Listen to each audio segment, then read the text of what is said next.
June 14, 1940, the German Wehrmacht marches through the gates of Paris as the City of Light falls into Nazi hands. But while most people focus on the obvious targets, government buildings, military installations, police headquarters, there's something else the Germans are racing to secure, something that reveals a darker, more calculated side to Nazi occupation that most people never learn about. Within hours of entering Paris, Wehrmacht soldiers and Gestapo agents are smashing down the doors of buildings that seem completely unrelated to military conquest. These aren't government offices or weapons depots, they're Masonic lodges, and what happens next exposes one of the most systematic cultural thefts in human history, a coordinated effort to steal the collective memory of an entire organization that the Nazis viewed as one of their four primary enemies, alongside Jews, communists, and Democrats. The scene playing out in Paris isn't random violence or opportunistic looting. It's the execution of a carefully planned operation that treats these fraternal meeting halls like enemy command centers. German soldiers pour into the Grand Orient of France, the Grand Lodge of France, and the Droit Humain with the same military precision they use to capture government ministries. They're not looking for weapons or strategic intelligence in the conventional sense. They're after something the Nazi leadership considers far more dangerous, the philosophical foundations of democratic society itself. Within weeks, the entire recorded history of French Freemasonry simply vanishes, loaded onto trucks and shipped eastward toward Germany in what amounts to one of the most comprehensive cultural kidnappings ever attempted. But here's what makes this story truly chilling. The Nazis didn't stumble upon this strategy by accident. They had spent years developing a twisted ideology that positioned Freemasonry as a puppet master pulling the strings of Western democracy from the shadows. In the Nazi worldview, these lodges weren't just meeting places for middle-aged men discussing philosophy and charity work. They were the secret nerve centers of a vast conspiracy that had to be dismantled from within. The operation in Paris was just the beginning of a systematic campaign that would eventually strip Masonic lodges across occupied Europe of their archives, their ritual materials, their membership records, and ultimately their ability to exist as independent institutions. However, the true scope of this cultural warfare goes far beyond what most people understand about Nazi persecution. While everyone knows about the Holocaust and the targeting of political opponents, the systematic destruction of Freemasonry represents something different, an attempt to erase the intellectual and philosophical foundations that had shaped European democratic thought for centuries. The Nazis weren't just trying to eliminate people, they were trying to eliminate ideas. And they believed that by capturing and studying these Masonic archives, they could decode the secret mechanisms of democratic resistance and use that knowledge to prevent any future challenge to their totalitarian vision.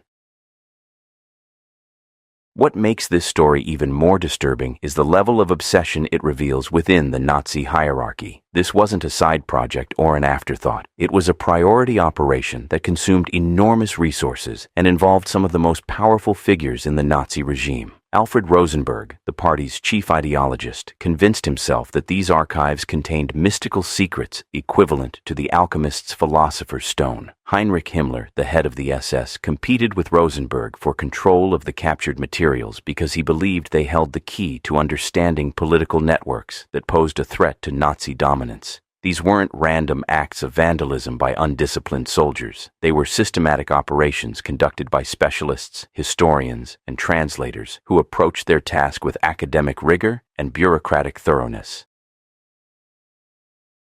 The consequences of this cultural theft extended far beyond the immediate wartime period and reveal why understanding this history matters today. The Nazi raids on Masonic lodges established a blueprint for how authoritarian movements target civil society institutions that promote independent thought and democratic values. The techniques they developed, the systematic documentation of membership, the creation of surveillance networks using captured records, the use of propaganda to turn public opinion against targeted groups didn't disappear when the war ended, and the fact that these stolen archives ended up in Soviet hands for over 50 years, where they were studied by the KGB for insights into Western democratic networks, demonstrates how cultural warfare continues long after conventional military conflicts end.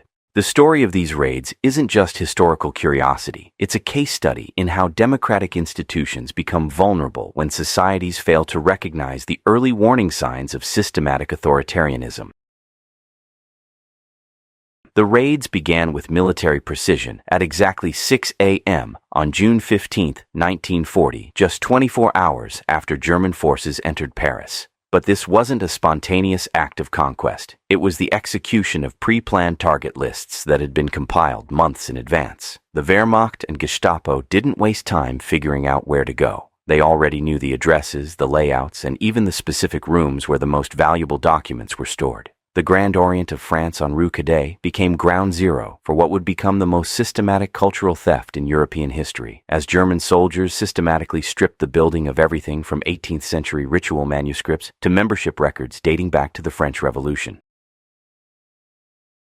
The operation in Paris set the template for what would unfold across occupied Europe over the following months. In Bordeaux, German forces conducted simultaneous raids on multiple lodges, creating a coordinated sweep that ensured no documents could be hidden or destroyed before they arrived. The raids followed an identical pattern. Wehrmacht troops would surround the building while Gestapo agents focused on the archives, often bringing specially trained personnel who could identify the most valuable materials on site. What made these operations particularly devastating was their thoroughness. The Germans weren't just grabbing obvious documents, they were systematically emptying entire libraries, ritual chambers, and administrative offices of anything that might provide insight into Masonic operations.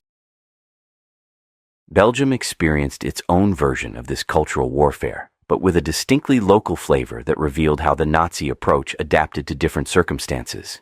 The Rexist party, led by Léon de Grelle, essentially moved into the abandoned Masonic lodges and continued the work of documentation and persecution that the Germans had started. Belgian collaborators proved to be particularly zealous in their anti-Masonic activities, creating detailed surveillance networks that tracked individual Freemasons and helped German forces identify members who had gone into hiding. The Rexists published names, maintained extensive files, and actively assisted the Germans in flushing out brothers who had joined resistance networks, turning the stolen lodge buildings into headquarters for ongoing persecution. The competing Nazi agencies revealed the ideological obsessions driving these operations beyond mere intelligence gathering. The RSHA intelligence service approached the raids with conventional spy agency methodology, looking for immediate tactical intelligence about political networks and resistance activities.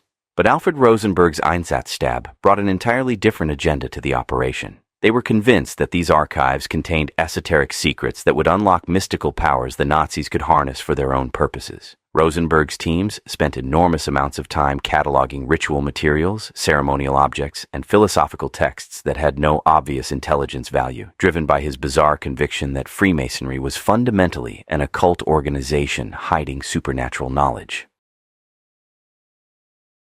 The scale of documentation created using stolen Masonic records was staggering in both its comprehensiveness and its absurdity. The Vichy regime's Secret Societies Department, under Bernard Faÿ's direction, maintained files on 150,000 people associated with Freemasonry, often including individuals who had been dead for decades. They created detailed dossiers on the 15,000 members of the Grand Lodge of France alone, recording not just basic biographical information, but political leanings, union activities, religious beliefs, and attitudes toward Republican values. The bureaucratic machinery they created was simultaneously impressive and horrifying, a surveillance apparatus that could track individual Freemasons across decades of activity and predict their likely behavior under different political circumstances. The immediate consequences of these raids extended far beyond the loss of historical documents. Civil servants identified through the captured records lost their jobs immediately, while others faced prosecution, deportation, or worse. The Vichy regime institutionalized this persecution by requiring all government employees to declare any past Masonic membership and swear never to re-enter a lodge if Freemasonry were ever legalized again. This created a climate of fear that persisted long after the actual raids ended, as former Freemasons lived under constant surveillance and the threat of denunciation by neighbors, colleagues, or even family members who had access to the detailed records the Nazis had compiled. By 1942, the Nazis had accumulated so many stolen Masonic documents that they were literally running out of space to store them. Picture this: thousands upon thousands of boxes filling the basements of former Masonic buildings in Berlin, each one meticulously labeled and catalogued by SS officers who had become unwitting librarians in history's most sinister archive project. But as Allied bombing campaigns intensified, these cultural thieves faced an ironic problem. They had to protect the very documents they had stolen from destruction by the same forces that were fighting to liberate their original owners. The solution reveals just how obsessed the Nazi leadership had become with these materials. They began evacuating the archives to medieval castles scattered across occupied Poland and Czechoslovakia, turning ancient fortresses into storage facilities for stolen memories. Heinrich Himmler's personal involvement in this operation exposes the darkest intersection of bureaucratic efficiency and occult obsession in Nazi ideology. The SS leader didn't just want access to these documents, he wanted to create what became the world's largest collection of esoteric materials at his fortress in Wewelsburg. Himmler amassed 13,000 stolen books covering spells, alchemical manuscripts, and witchcraft trial proceedings, convinced that somewhere in this vast collection of appropriated knowledge lay the secrets that would make Nazi Germany invincible. The fact that the orchestrator of the Holocaust was simultaneously conducting elaborate ceremonies inspired by ancient mysticism while studying stolen Masonic rituals reveals the profound psychological contradictions at the heart of Nazi leadership. But the story of cultural theft didn't end with Nazi defeat. It took an even more sinister turn when Stalin's forces seized the materials for themselves, while American and British forces generally returned stolen cultural property to its rightful owners. The Soviets transported millions of documents to Moscow and buried them in KGB-controlled archives for over 50 years. This created what historians now call a Gulag of archives, where translators worked under threat of exile to Siberia if they discussed their research with anyone, including their own families. The irony is staggering.